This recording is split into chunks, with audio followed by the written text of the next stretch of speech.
The following program may contain coarse language, violence, nudity, mature subject matter, or scenes which may not be suitable for all viewers. Viewer discretion is advised.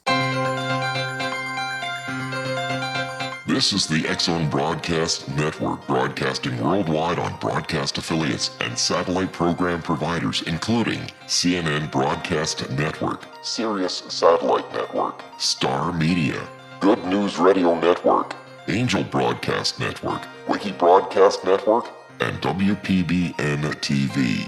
For more information on the X-Zone Broadcast Network, visit us at www.xzbn.net.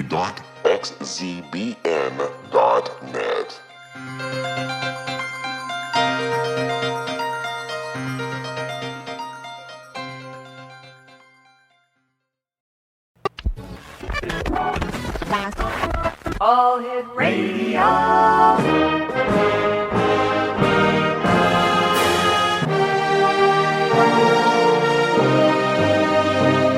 Welcome to the X-Zone, a place where fact is fiction and fiction is reality. Now, here's your host, Rob McConnell.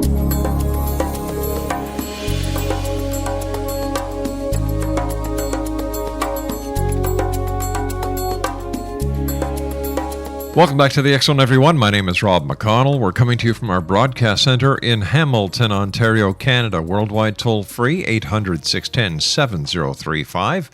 My email address is xzone@xzoneradiotv.com. On all social media sites, X-Zone Radio TV, and our main website, www.xzoneradiotv.com. The all-new X-Zone store is now open, filled with brand new merchandise, brand new artwork. The X-Zone Radio Show Paragators, just to name a few. Wearing apparel, hats, let me see, even clothing for your dogs with the X-Zone logos all over it. And you just have to go there and see it. Even jewelry, www.thexzonestore.com. Let me ask you a question, X-Zone Nation. Can trauma spur creativity?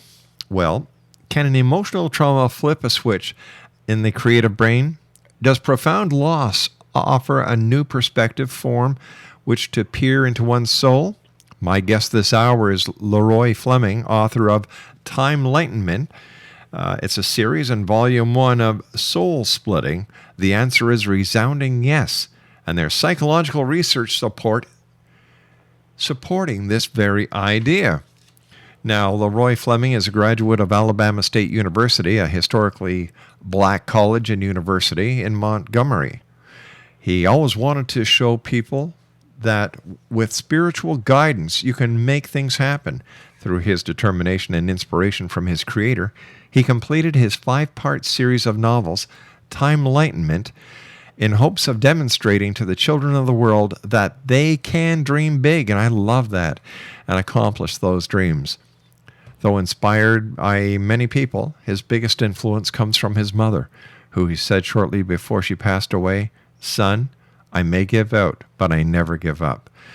Fleming recently completed Volume 1 of his new series, Soul Splitting, and the website is timelightment.biz. And LEROY, welcome to the X-Zone. Thank you for having me, Rob. It's great talking to you. I love the way you think, because I, too, am a believer that you can do anything you want. You can, because every dream you have can be turned into a reality. What you have to do is work at it. And to give the children of today the inspiration to go forth with their dreams, man, you're doing one heck of a great job. Thank you. What can, let me just back up here. What was the trauma that spurred your creativity?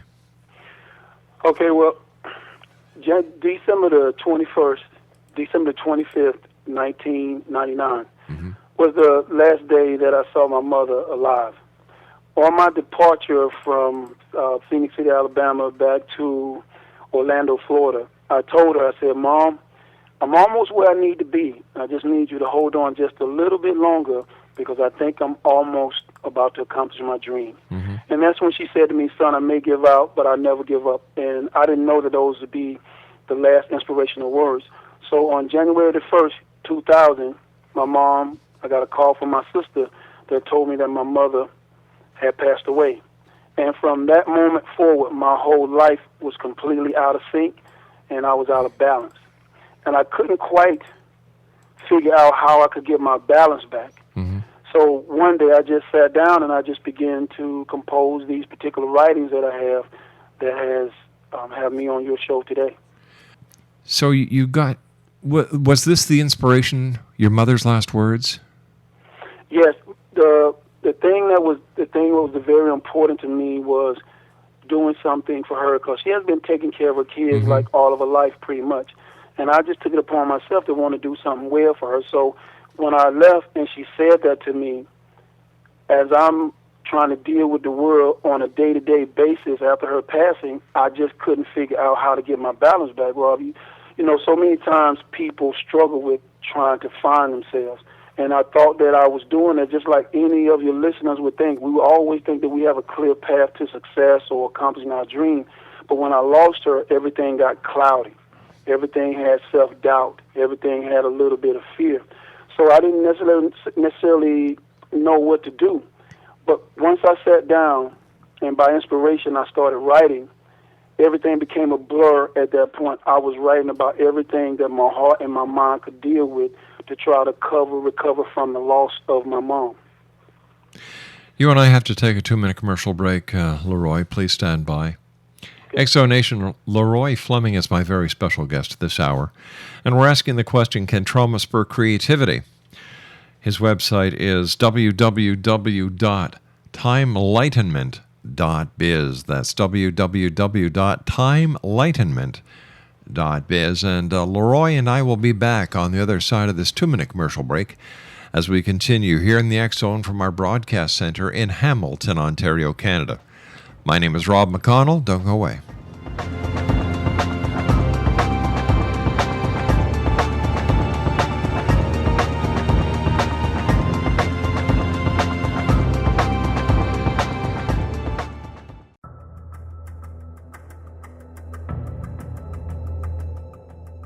Modern Esoteric, Beyond Our Senses by Brad Olson, consummates the lifeology story about where humanity originates.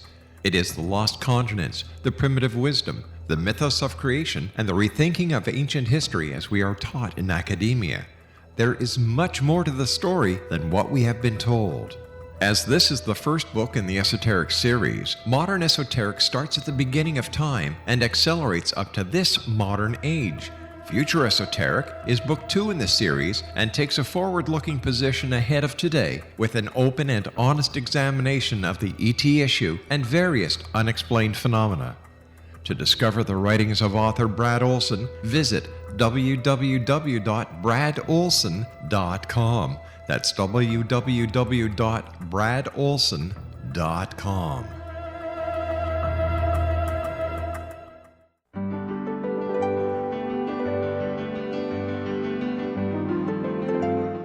Named one of the world's greatest psychics, Elizabeth Joyce is now giving readings worldwide via Skype.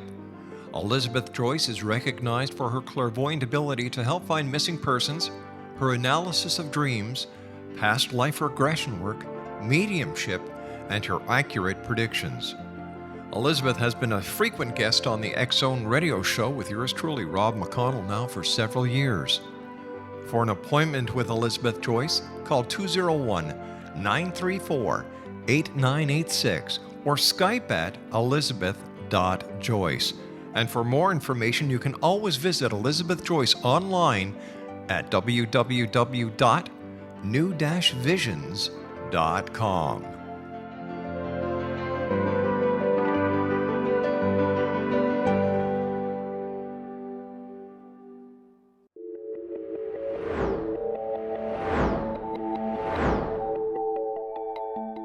Do you have a dis-ease that you would like to alleviate through a natural means? Have you been contacted by angels, ghosts, or even extraterrestrials and want to validate these experiences? Or would you simply like to speak with someone who can help you find your life's purpose? I'm Dr. Joseph Mara, and I'm offering my services free of charge for first-time clients contacting me during the month of April. These free consultations include angel card readings, guided meditations, life coaching, and energy healing. If you have always wanted to explore these types of experiences but were skeptical or simply could not afford them, then take advantage of this free special offer. Contact me through my website, aguidinglight, spelled LITE.com, to schedule your consultation today. Until then, I offer you love, light, and laughter.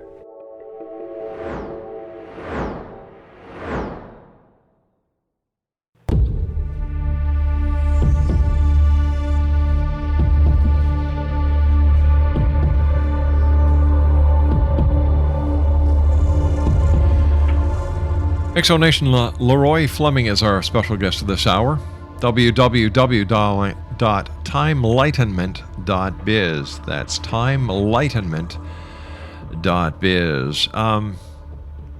Have you grown from the loss of your mom and your writing in ways that you believe, Leroy, you otherwise wouldn't have grown without?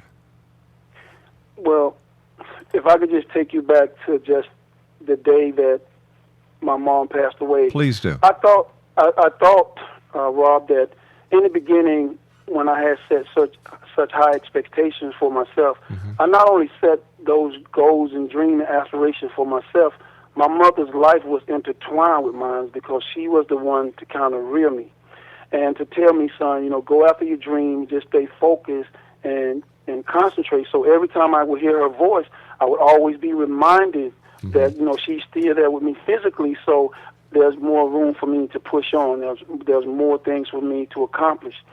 So when she passed away, I found myself, in my first set of books, I can kind of admit this to everybody now, that I was depressed because everything that I tried to do was related to how I saw my family, how I saw her. When I started writing Time Enlightenment, and the first one I wrote was called Here We Go, and it was like, here we go right at the beginning where all things seem to want to end. And right there, I just found myself missing her. I found myself not having that inspiration or the encouragement. So now I'm writing off of a spirit that was left to me, like, son, I may give out, but I'll never give up. And if she would have been here, I don't know if I would have been able to have the writings that I've had, and I don't know if I would have been able to lead the life that I'm leading. But by her not being here, I'm always trying to write back to her spirit. I'm always trying to write back to let her know that I'm still here. I still love her, and I still miss her. Even though she's not here, I still have to be the man that I am, and I must carry on. So, yes, I've learned that you're going to lose someone anyway. And I know people in your audience is going to experience that. But the thing about losing someone, I don't ever think that they set it up so that you don't grow. I think they want you to kind of share the tears that you have, which is what I did. Find the joy in what you have, which is what I strive for. And most of all, just try to be at peace with your life, which I think I've been able to do, because since she's not here, I really have no other choice, if that makes any sense. It certainly does. So your writing was actually part of your grieving process as you were healing. Absolutely, totally, 100%. Wow. And it was like that because my brothers and sisters, they was trying to console me, but there's no consoling a lost soul, if that would make any sense. They would try to come to me and say, brother, it was going to be all right, but my mind couldn't hear it because my spirit was vexed. So when I began to write, as I began to write these pieces, Rob, I began to see a side of myself which allowed me to pierce into the veil of the soul of like every person that's living, that we all are going to have some traumatic event. We're all going to have some happy event. And we're all going to have an event where we're going to experience some kind of loss. But there's a great overcoming in it. So as I'm writing, I begin to realize, yes, that this is my therapy, that this is my way to get my sanity back. This is my way for me to get back into the world where I used to smile a lot. This is getting me back to the way I used to be energetic. This is the way of making me realize that although my mom is not around, she has left me with an amazing gift. And as long as I'm able to write through my depression, my frustration, my spiritual questioning, my physical existence, my mental survival, then I begin to see that the world is making more sense to me now. How do you think writing would help those veterans who come back from many of the war theaters with their feelings, and especially those who have been diagnosed with PTSD? I think for any person that has a traumatic experience. And our veterans, I can't really compare their lives to how I saw my mom, but what I can say that is therapeutic for most people. Everyone will not be a great writer. Everyone will not be a great singer. Everyone will not be a great speaker, but that does not stop you from trying. As when I began to write, I was writing for myself. I was writing those particular verses so that I could find myself healed. And anybody, no matter who you are, I would always tell them, write down what you feel. Write down anything that you think may be relevant to your life. And you do not have to study that now. Just write. Don't even worry about how it comes out. And then I would say to them, go back a few days later and review what you wrote and see what you reveal about yourself. So anybody that has any kind of trauma or anybody that just has a great experience and they want to share that with themselves and they want to lock it away and put it in a safe, they're perfectly permitted to do so in this life, because every word that you put on paper will be yours. Every phrase that you speak will be yours. But what gives it the validity is when you go back and you see the weight of it and you say, wow, I was really feeling that. Now that I go back and look at it, wow, that is really a part of me. And hopefully a light will come on and they would feel better. Hopefully a light will come on and they can realize that, man, my life really does have meaning. So for our veterans or for anybody that has a traumatic experience, and you don't have to write for anybody else, you just do it for yourself. And that's what I did in the beginning. I would tell anybody, write for yourself. Do not write for the world, because if you do that, you're going to miss that part of yourself that's very important, which is you and how you see yourself introspectively. Let me ask you, when your family read your books, were your words able to help heal them? My brother, as a matter of fact, I have a brother that's what I call like a man's man. And James, when I sent the book to him, I said, brother, just do me one favor. And all I ask is that you just do me one favor. When you aren't with anybody, just sit down and just read my work and tell me what you think.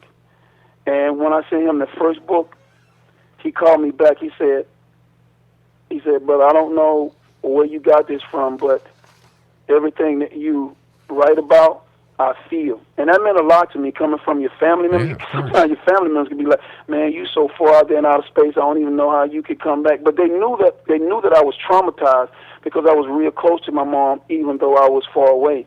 And as he was going through these particular verses, he would just say to me, man, when you wrote this is what I was feeling.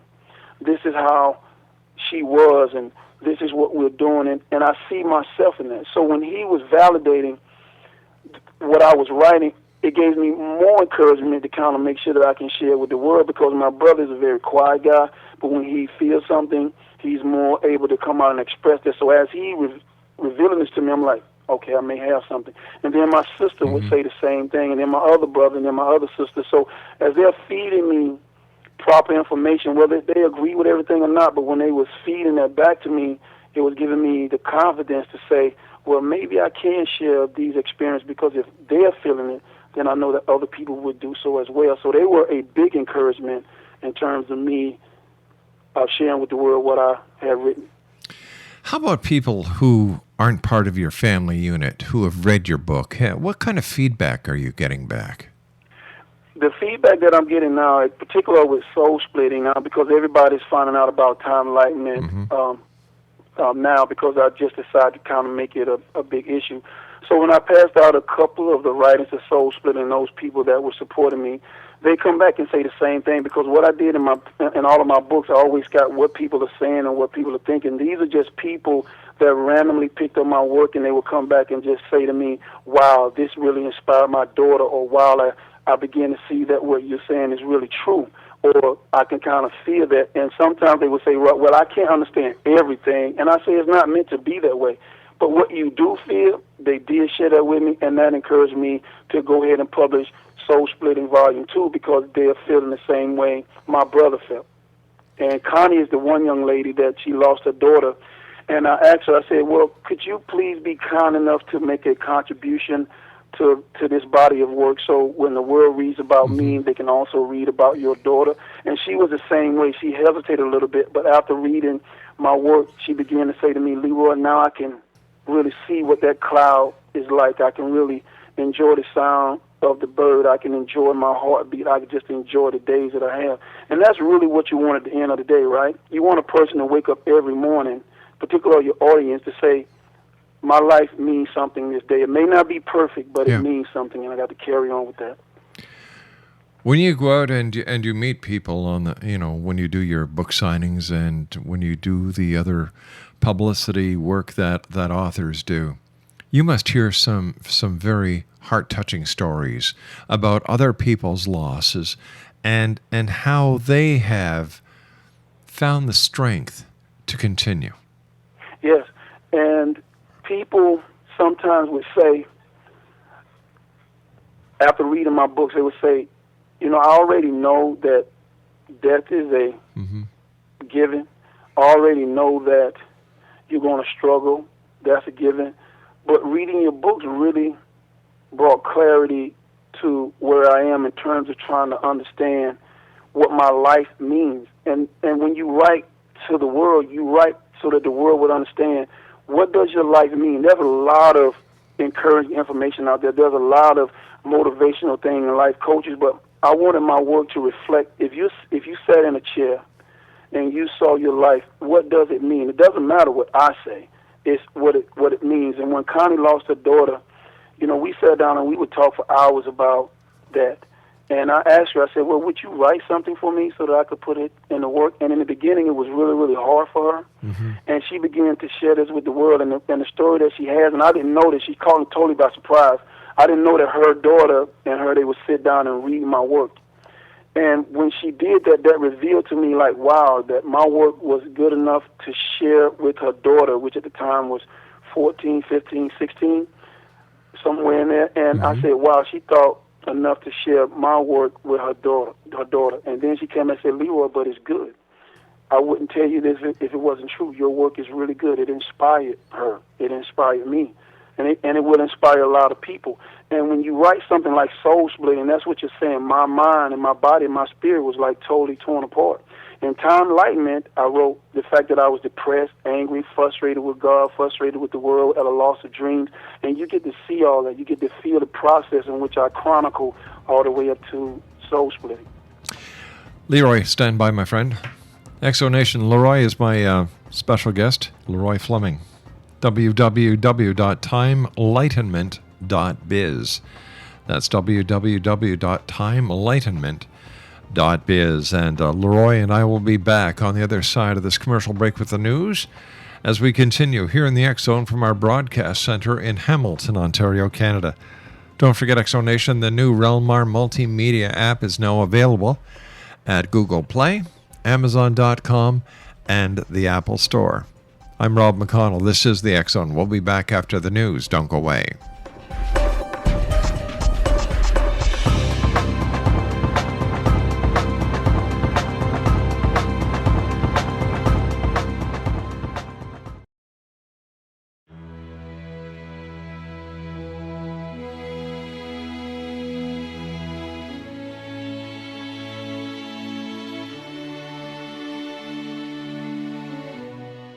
My name is Rob McConnell, and I would like to tell you about a very special lady that I have the pleasure of knowing, and that's Miss Sylvia Anthony. Sylvia Anthony believes the golden years are a time to gear up and get busy, not relax and take it easy. She has faced many hardships in her 84 years, but they have made her stronger and more determined. As founder and president of Sylvia's Haven, a shelter for women and their children near Boston, Sylvia has helped transform over 1,086 lives in the past 27 years, not only with housing, but also providing direction as to where they can go to develop the earning skills they want and need to live free from difficult domestic situations. Sylvia's Haven is everything to Sylvia Anthony, even calling it her magnificent obsession. Women who qualify for the program at Sylvia's Haven receive assistance via guidance counselors to find the appropriate job opportunity. Women and their children may remain at the housing for up to 2 years. At the end of this time, or sooner, a woman who is successfully employed and has an apartment or home may leave Sylvia's Haven to begin a new and independent life. Now this is where you come in to help make Sylvia's dream into a reality. Sylvia's dream is to have a Sylvia's Haven in every state to help as many women and their children as she can, and to help this dream come true. A crowdfunding site has been established which can be accessed at www.sylviasdream.org. Now that's www.sylviasdream.org. With your financial help and support, Sylvia Anthony will continue to help those in their time of need, not only in the Boston area, but with her dream of having a Sylvia's Haven in every state of the United States. Your help is needed to make Sylvia's dream come true. Please visit and give at www.sylviasdream.org. Once again, www.sylviasdream.org. And remember, the only difference between a dream and reality is just doing it. We need your help to make Sylvia's dream come true. Visit www.sylviasdream.org. Once again, www.sylviasdream.org. For the X Zone Radio TV show and the X Chronicles newspaper, I am Rob McConnell.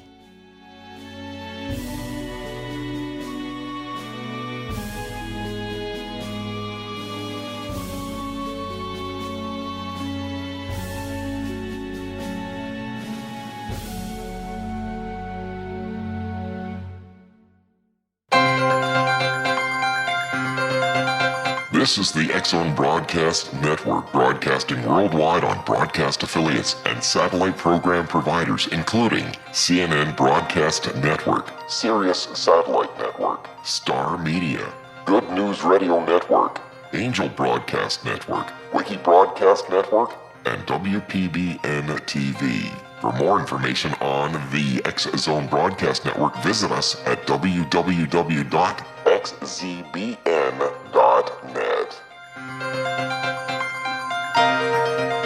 Welcome back, everyone. LEROY Fleming is my guest this hour. We're asking the question, can trauma spur creativity? And from what I've seen and the own experiences in my life and in the lives that I have been fortunate enough to share both on air and off air, there's a definite yes. LEROY's website is www.timelightnment.biz. And LEROY, let me ask you this question, and maybe somebody listening out there is wondering the same thing. How do you put your life back together after a loss? For me, it was, and I just tell you a story that my mom used to tell me when we were small. She used to say to us, son, nobody lives forever. But when you're small, you don't understand that. But she was saying it to us quite frequently. Mm-hmm. But I didn't pay any attention to it. I just kept doing the things that a young teenager would do, and then you become a young man, and then you begin to understand what she was telling me. But when she passed away, it was like, right, nobody lives forever, but I don't want to hear that right now. Yeah. I mean, I lost the most precious thing to me, so I don't want to hear that right now. And people would try to explain it to me, but there was no words because nobody was sitting in my pool of misery. So when I started crafting these poems or these pieces, it's like the universe was telling me, don't worry about what you're writing right now, just write. Just get in this zone and just write, and that's what I did. So at the end of it, when I got to soul splitting, and I began to write everything down, I began to say, well, how do I put my life back together? The first thing that came to mind was nobody lives forever.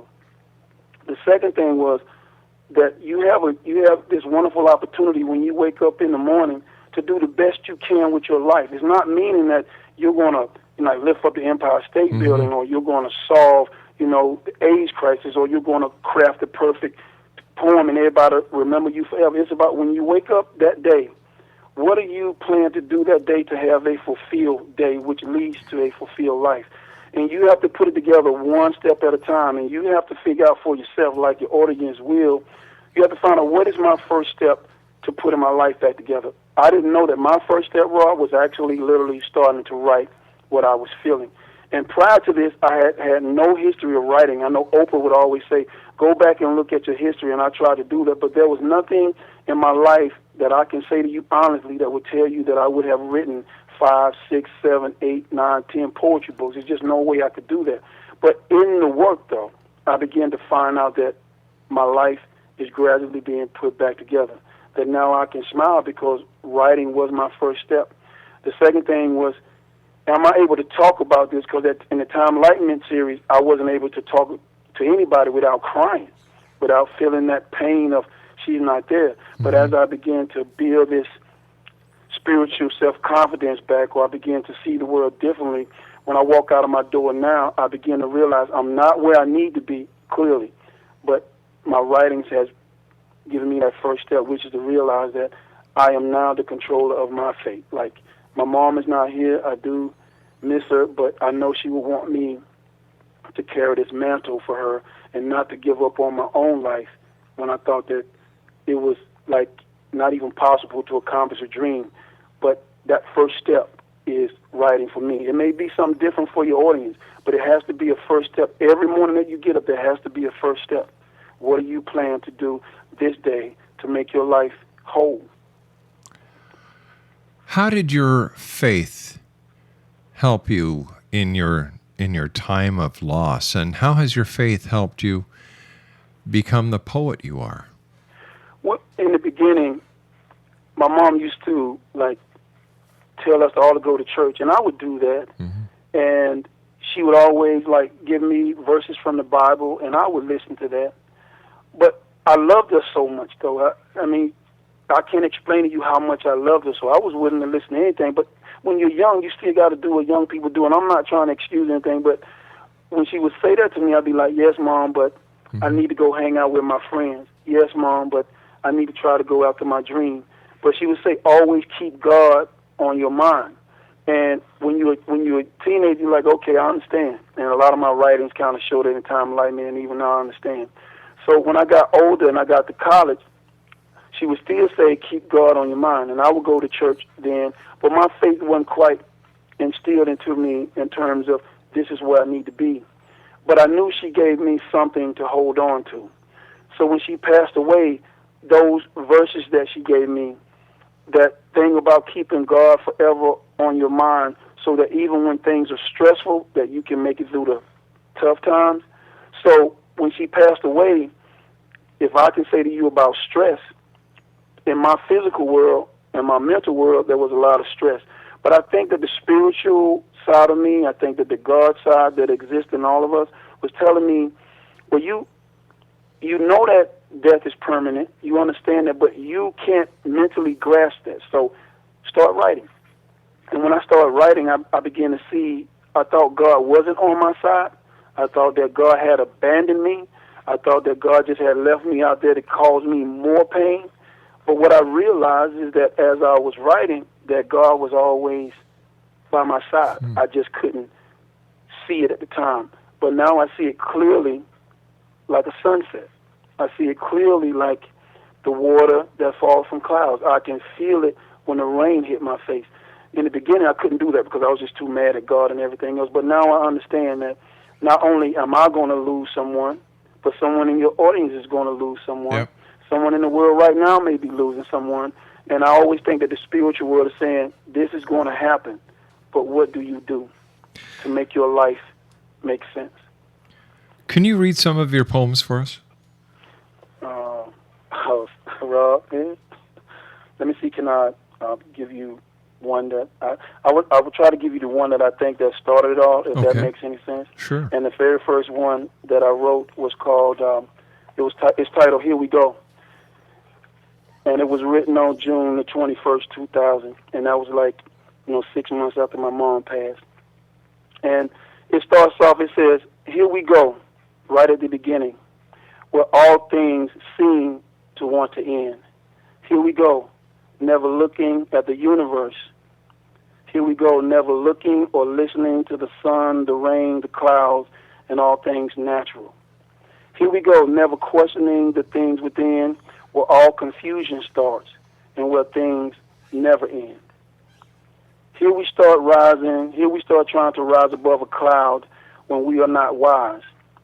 Here we start to leave our bed when our minds and hearts are never really fed.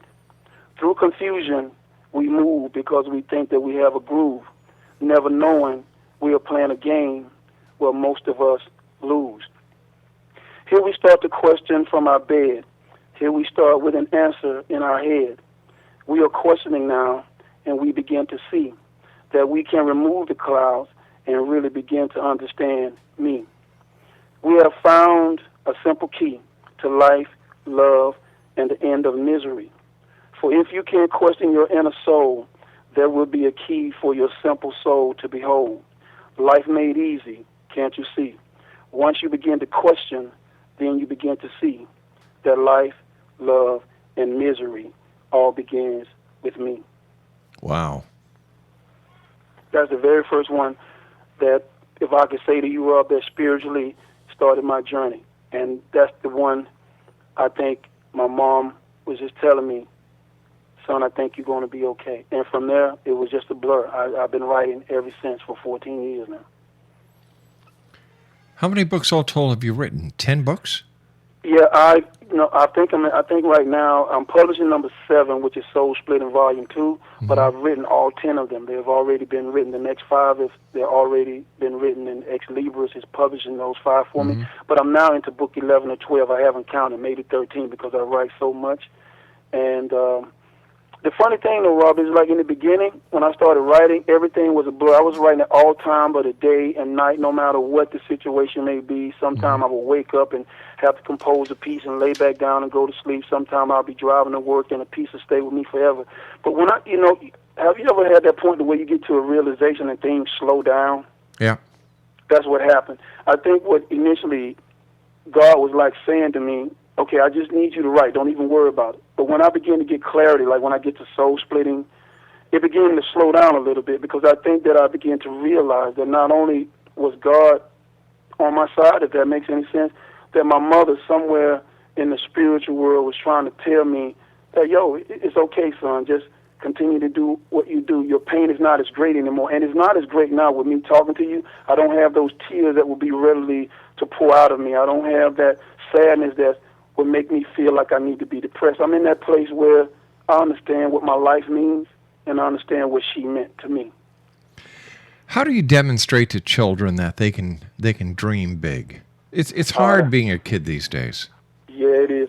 So what I would do is, like, sometimes kids, they just need you to be playful with them. They just need you to be able to talk their language, or at least say something. So initially what it would start out with, it would be like, oh, you know, you smart, you could do anything you want. And then they would smile at that. And then I'll be like, you know, you're going to be wiser than me one day. You're going to own a business bigger than me one day. And then they'll talk back to you. But then at the end, you just say to them, you know, you can do whatever you want to do if you just can find a way to put your mind to it. And I even say that to my little niece when she was younger, because I told my sister, in order for her to dream big, you have to have her to think big. So whenever I run into a child, I try to make sure that they understand that I was once where they were, and I know that's really hard to say when they see you as an adult, but then I go down to the level and say, you know, if you think well and if you want to do this, then you can do that if you want to.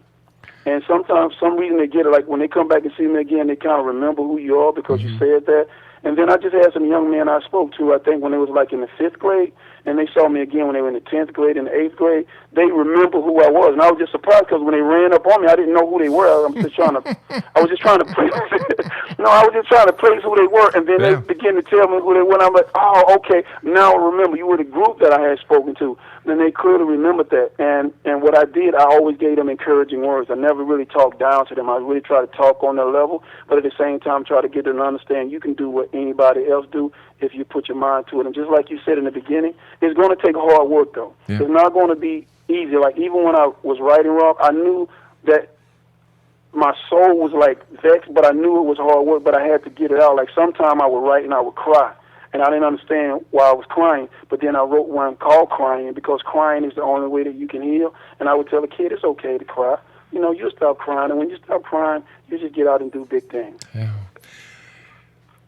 Why do you think children aren't given that encouragement that it's okay to dream big? Well, I think that some people feel like, for me, when I started writing, well, when I was little, I just had a dream of just trying to take care of her, because she was doing so much to just take care of her kids. It was like my heart was still sad, because every morning it was like, I got to feed you, I got to clothe you. Just that laborious work that all women do to take care of their kids. And sometimes kids, they get lost in the shuffle because we're always trying to provide for them. But sometimes the simplest thing you can do is just have a conversation with them, like just play with them. And we don't really do that because we're so technology driven, or we're just so like, what is the next thing for me, that we miss the smile of that little child, or we miss that little child just, wanting to be playful. And we as adults, we get so caught up into our daily routine that it's really hard for that child to connect with that. But someone somewhere has to tell a child that you have every right to dream, just as anybody who created anything that you see, you have the right to create your own reality.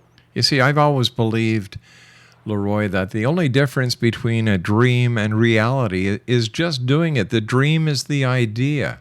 Exactly. Getting it to the point where it's actually done is the work process. So I admire you for the way that you work with children and give them the hope, because that's what dreaming does. It gives hope. Yes.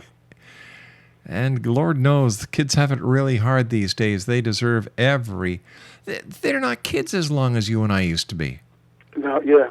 Just so much. It's so much that just drives the mental framework of adults first, if I could say that, because we were all once kids ourselves.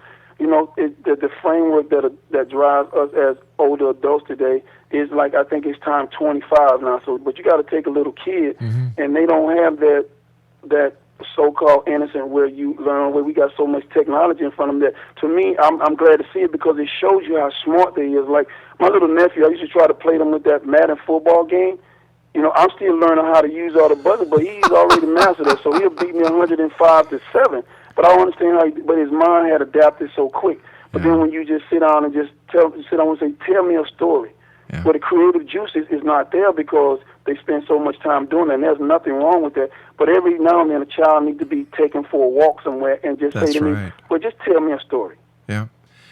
And what children really need, and this is my opinion, parents have to say to their children 3 little words that mean the world to any child. I love you. Yes. Give your child a hug. Let them know that they're loved. Give them I can remember ever since I was a kid, while I was living at home, I always got a good night kiss from my mom and dad. Yeah. It meant the world to me. Yes. And my mom was the same way. She would always tell us, and I'll give you an example. If I was bad, I was bad, and she would tell me I was bad, and I understand. Mm-hmm. And then she would just say to me that, I'm not going to be with you forever, but you got to understand, you got to have, good behavior. And she would always tell us that she loved us. And sometimes when you're small, you just take that for granted because it's just like, oh, that's just things that mom say, because I can just go back to just. Hey, LEROY, I hate to do this, old friend. You and I have to take a commercial break. We'll be back. LEROY Fleming is my guest, and we'll be back on the other side of this short break. Don't go away. Oh, Rob, I didn't expect to go that fast.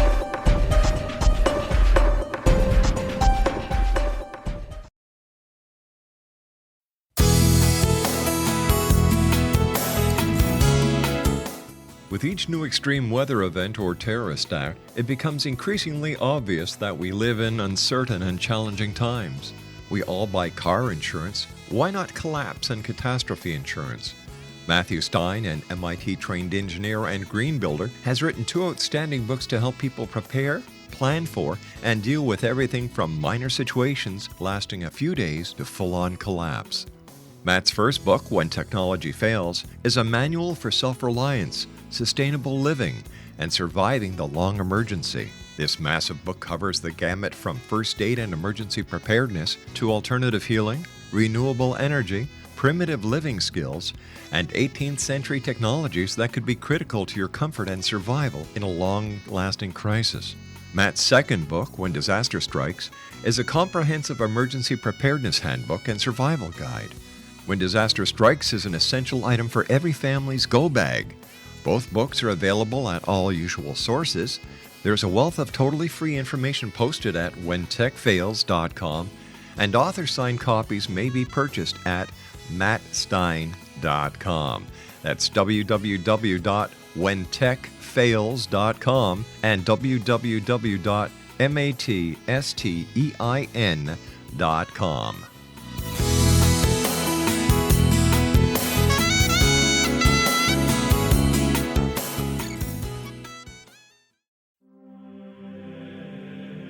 Rob McConnell here, presenting an overview for Nicholas Paul Jennings, author of a fascinating book, Amen. It presents facts revealed by Egyptologists, facts that enable us to understand why Amen is the beginning of creation of God. It provides recommendations for religious leaders of the major religions to unify their beliefs and teach the Word of God. Love one another. Amen informs people how mankind conceived God. It was the Egyptians that developed the concepts of a soul, a hereafter, and Son of God. And finally, after the worship of many gods, they conceived the belief in one universal God, the maker of all there is. For more information, visit www.futureofgodamen.com. That's www.futureofgodamen.com.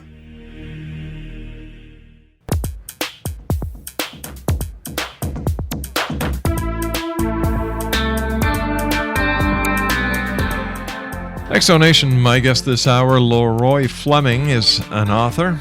His website is www.enlightenment.biz. And I can tell you one thing, the question we asked, can trauma spur creativity, has certainly been answered yes this hour here in the X Zone. LEROY, thanks very much for joining us. Great pleasure talking to you. What's ahead for LEROY Fleming? Well, Rob, first of all, what I'm going to try to do, I'm getting ready to put out Volume 2 of Soul Splitting, and I hope that if your audience will go out and visit the website, enlightenment.biz, and Amazon.com, and BarnesandNoble.com, and Ex Libris for Soul Splitting. I hope that when they go and they begin to read about how I took this journey, I hope that when they go inside of the book that they can kind of see that what I'm writing is a reflection of something that we all are going to experience at one time in our lives or not. But the thing about it is, when you experience it, what do you do with your life when you can have some clarity about which direction you want to go?